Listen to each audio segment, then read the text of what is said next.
This is a short video to bring our existing customers up to date with a change to Platt that will be rolled out over the coming few days. This change has been made in response to user feedback and will be of interest to anyone using Platt's Employment Requirements module.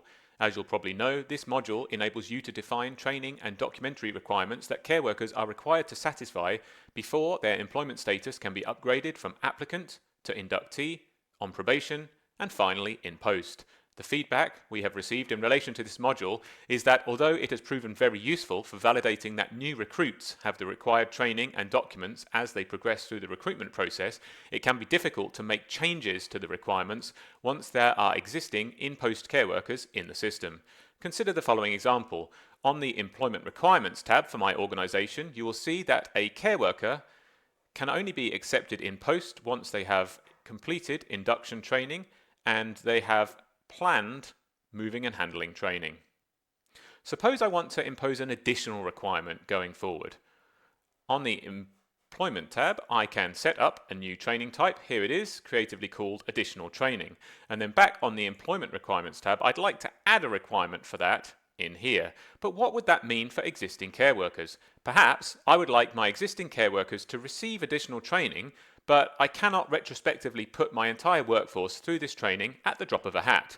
What I really want is for the new requirement to apply now to new applicants, but to apply with a grace period to my existing care workers, giving me time to get them through the training without affecting my ability to assign them to care work in the meantime. Previous versions of Platt did not enable me to do this. Assuming that I had this allocations check box ticked, any new requirements that I might have added to any of the employment phases would have applied immediately to all existing care workers, effectively preventing any of them from being assigned to events until completion of the new training course or receipt of the new document had been recorded against their respective records.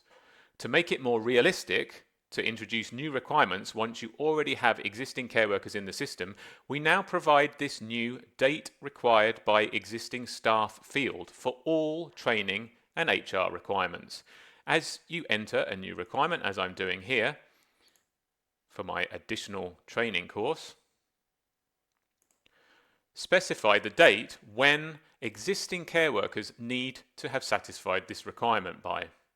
If you do not need your existing care workers to have completed this training at all, simply leave that field blank. In that case, the requirement that you're adding here will only apply to care workers who are at earlier stages of the recruitment process, thus preventing them from reaching this stage until the requirement has been satisfied.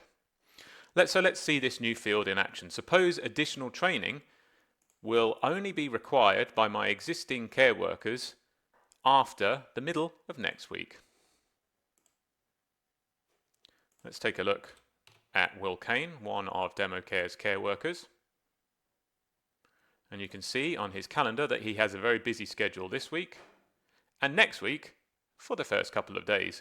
But from the date when that new requirement kicks in, he is being considered unavailable for all of his visits due to the fact that he has not completed additional training yet.